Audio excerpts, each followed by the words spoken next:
Assalamu alaikum my dear students, welcome in online biology class. Hope you all are fine, and now you might be aware about the reduced syllabus also. Yesterday only I have discussed with you people the reduced syllabus in my live class. Here I am sharing the pics or the images of that reduced syllabus for those who unable to join yesterday's class. So according to this you have to follow, and in this list whatever content is given that part is reduced. It means आपको ये part नहीं पढ़ना है, ये part आपके लिए omitted part है जो कि नॉन इवैल्यूएटिव पार्ट इसमें दिया हुआ है।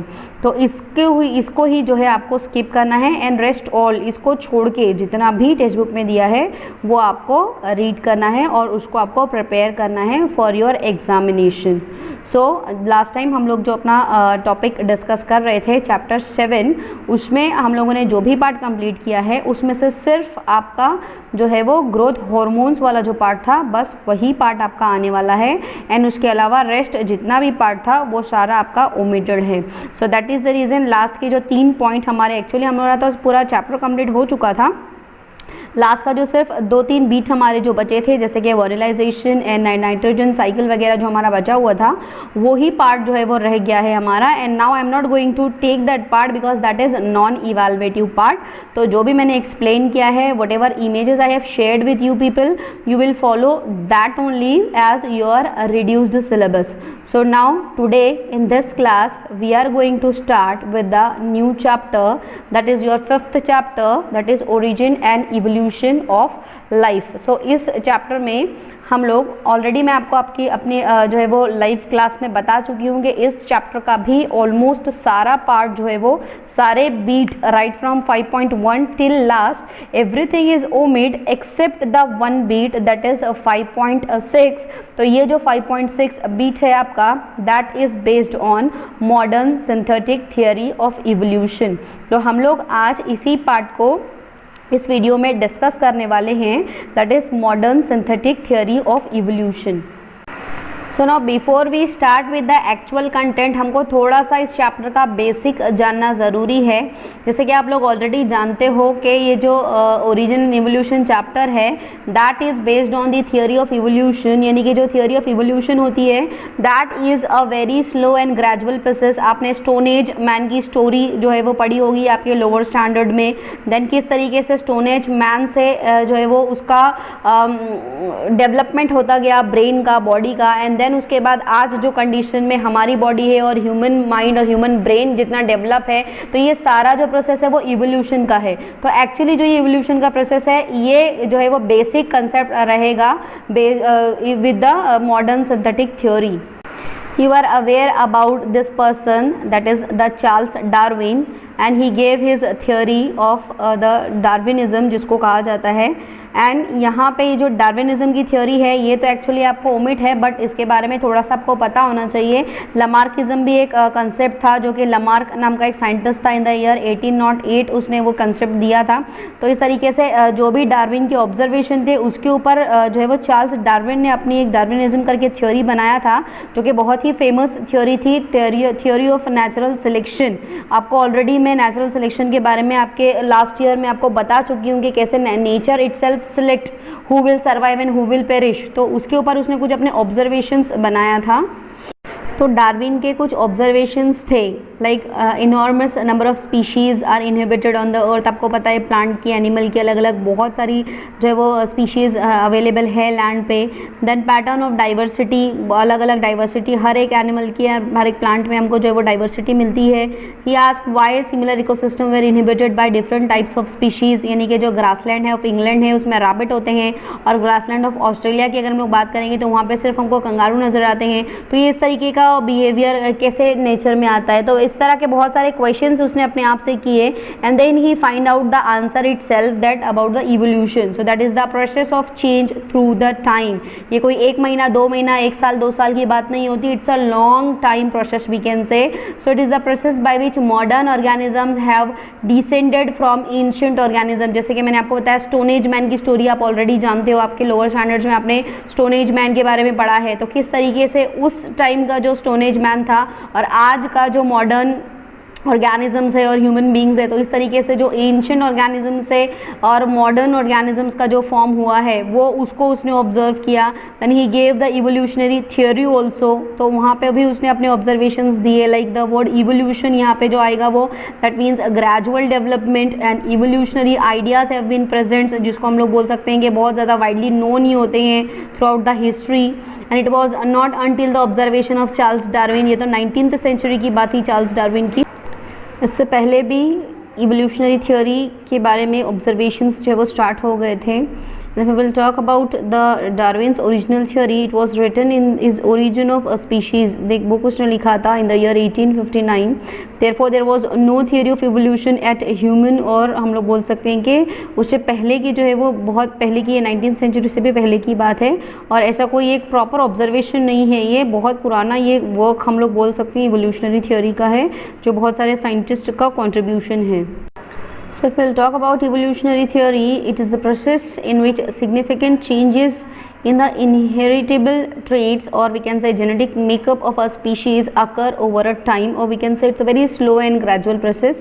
The validity and value of evolutionary biology are based on continual analysis and interpretations of accumulating science data। एक तरह का ये प्रोसीजर होता है जिसमें कंटिन्यू एक ही स्पीशीज़ को या एक स्पेसिफिक ऑब्जेक्ट को कंटिन्यू ऑब्जर्व किया जाता है, लिविंग ऑब्जेक्ट को, कि उसके अंदर over a period of time क्या क्या ग्रेजुअल चेंजेस हो रहे हैं। तो इस तरीके से जो है वो इवोल्यूशनरी थ्योरी काम करती है, या उसका डेटा जो है वो कलेक्ट किया जाता है।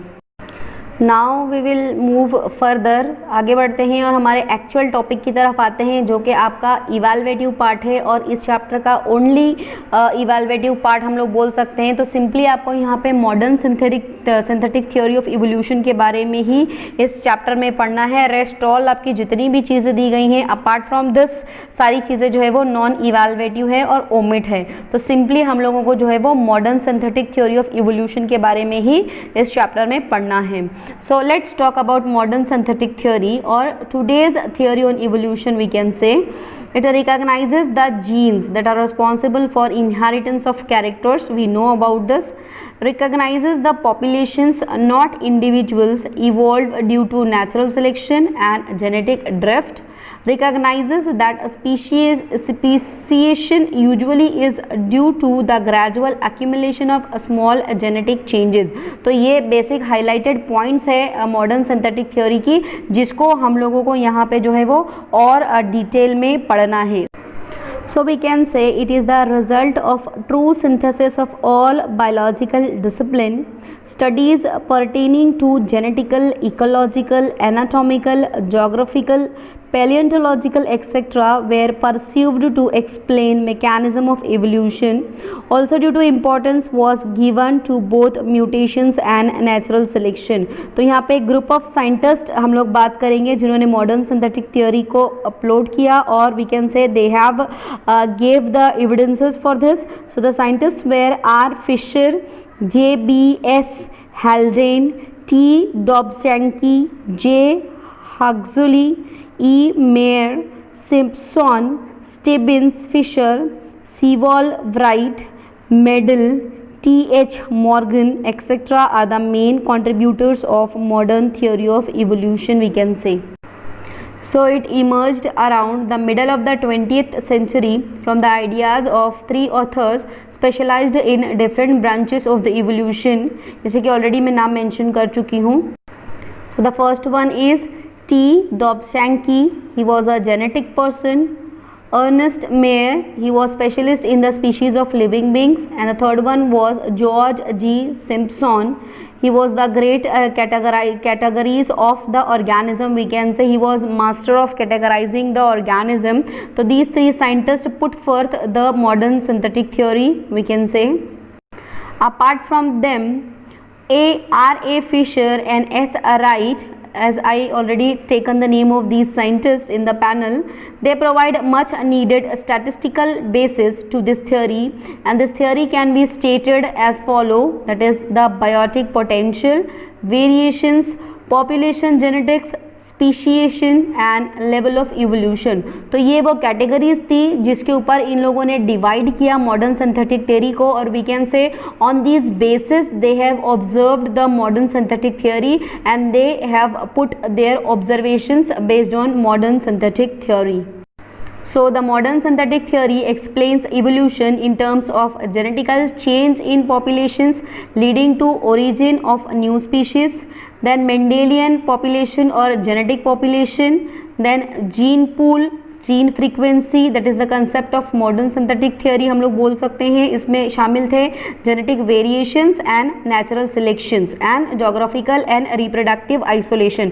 तो इसके बारे में हम लोगों को और डिटेल में यहाँ पे पढ़ना. ये जो 3 पॉइंट्स मैंने बताया आप लोगों को, genetic variation, natural selection and geographical isolation, इसके बारे में हम लोग और डिटेल में इस चैप्टर में पढ़ने वाले हैं. एंड बिफोर दैट हम लोगों को एक छोटी सी एग्जांपल के थ्रू इवोल्यूशन किस तरीके से होता है वो समझना बहुत ज़रूरी है. So if we will talk about evolution, it is progressive changes in organism that persist over time. It helps to explain the great diversity, wide geographical distribution, adaptations and origins of organism. आपको ये बहुत ही famous example है जो मैं आपसे discuss करना चाहती हूँ यहाँ पर about the giraffe. Over the period of time giraffe has extended its neck. आपको जैसे कि पता होगा कि लमार्किज्म का भी एक कंसेप्ट है जो आपके 10th स्टैंडर्ड में आप ऑलरेडी पढ़ चुके हो.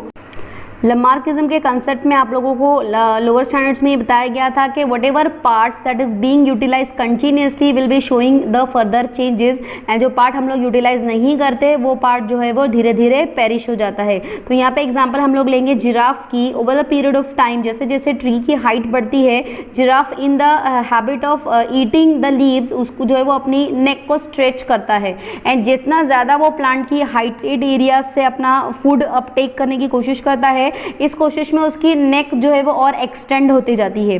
तो over the period of time आप यहाँ पे देख सकते हो कि किस तरीके से स्लोली एंड ग्रेजुअली जिराफ का जो नेक है वो और ऊंचा ऊंचा होते जाता है, and over a period of time उसका एक लिमिट जो होती है वो उसकी नेक सबसे टॉल नेक हम लोग या फिर सबसे long neck of the animal हम लोग यहाँ पे बोल सकते हैं जिराफ को. तो ये जो है थ्योरी बेस्ड करती है इवोल्यूशन पे, यानी कि किस तरीके से स्लोली एंड ग्रेजुअली, ये 1 साल 2 साल या 10 साल की बात नहीं है या एक ही सिंपल जिराफ की एग्जाम्पल नहीं है, बल्कि स्पीशीज में, जिराफ की स्पीशीज में कैसे जनरेशन टू जनरेशन ये चीज़ देखने को मिलती है. That is all about the evolution. तो इस तरीके से जो है वो इवोल्यूशन को इस एग्जाम्पल्स के थ्रू हम लोग एक्सप्लेन कर सकते हैं. Now there was a scientist called Stebbins. So Stebbins in his book discussed 5 की फैक्टर्स, और ये वो 5 की फैक्टर्स हैं जो कि मॉडर्न सिंथेटिक थ्योरी को एक्सप्लेन करने में बहुत ही ज़्यादा एक इम्पॉर्टेंट और की रोल प्ले करते हैं.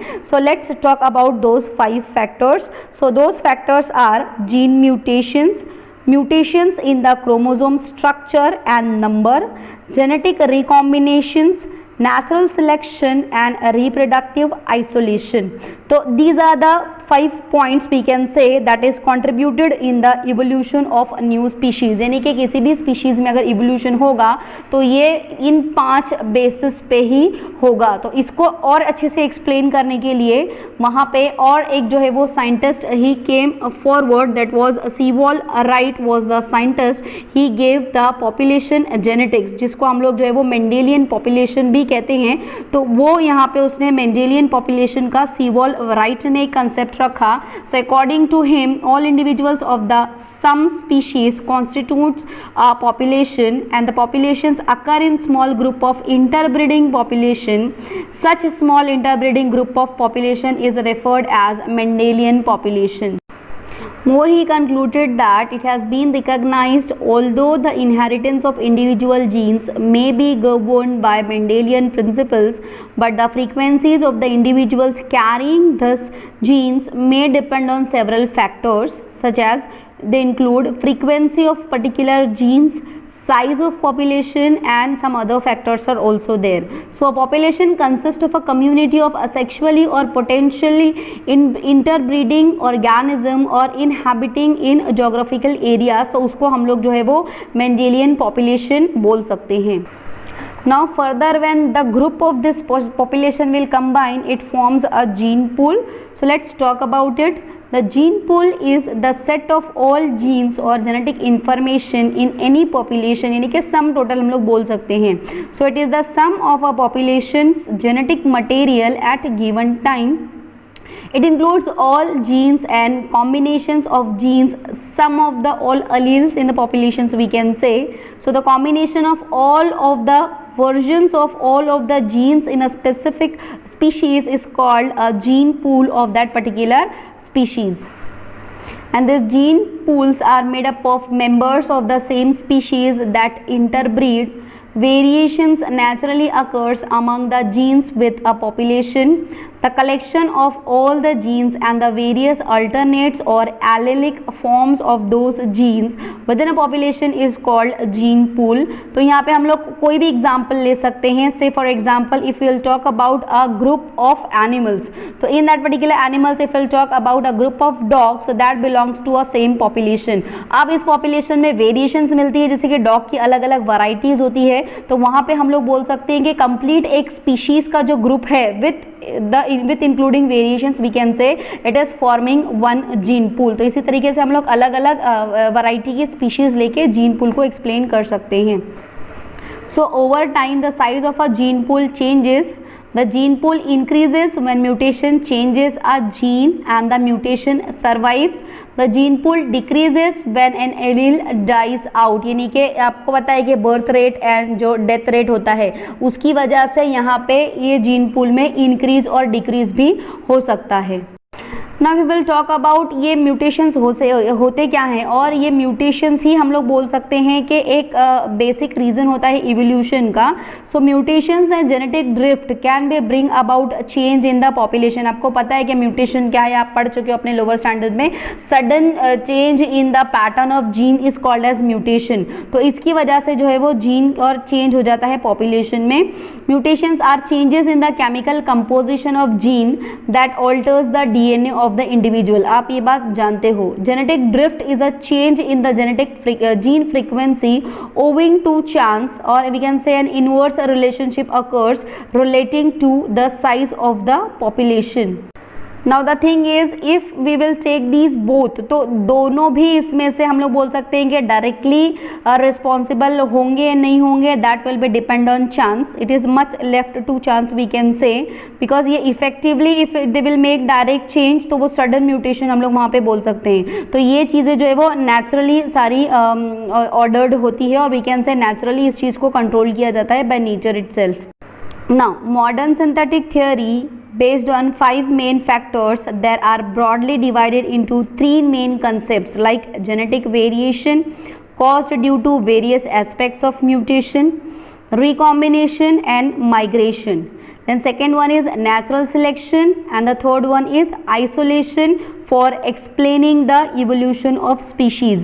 तो ये वो बेसिस है जिसके ऊपर completely modern theory जो है वो based करती है. तो ये genetic mutation and उसके अलावा जो है वो genetic variation, natural selection and isolation, इसके बारे में हम लोग जो है वो इंशाल्लाह बहुत डिटेल में बात करेंगे हमारे आने वाले लेक्चर्स में. So I think this much is enough for today, and simply आपको इस चैप्टर में बस यही एक बीट पढ़ना है, that is 5.6 modern synthetic theory of evolution. And starting के इसी वीडियो के स्टार्टिंग में जो कुछ भी मैंने डार्विनिज्म और चार्ल्स डार्विन का इंट्रोडक्शन वगैरह जो कुछ भी दिया है and evolutionary theory, that was just for your reference. यानी कि डायरेक्टली मॉडर्न सिंथेटिक थ्योरी समझाने से पहले मुझे उसका रेफरेंस देना ज़रूरी था. That's why I used those pics. तो इसका मतलब ये नहीं है कि मैंने वीडियो में डाला है तो वो चीज़ें आपके लिए कंपलसरी है. Simply you will focus from modern synthetic theory of evolution. तो यही पॉइंट से आपको जो है वो अपना प्रिपेयर करना स्टार्ट करना है. Rest what ever things I give you in the beginning, that was just for your better understanding, for your reference. Okay, तो आप जस्ट गो थ्रू करो. बहुत ही छोटा सा पार्ट मैंने यहाँ पे लिया है मॉडर्न सिंथेटिक थ्योरी का, मैंने सिर्फ इंट्रोडक्शन दिया है. रेस्ट जो भी आगे के पॉइंट्स है वो हम लोग इंशाल्लाह डिस्कस करेंगे हमारे नेक्स्ट चैप्टर में. Okay, so till that take care. अस्सलाम वालेकुम.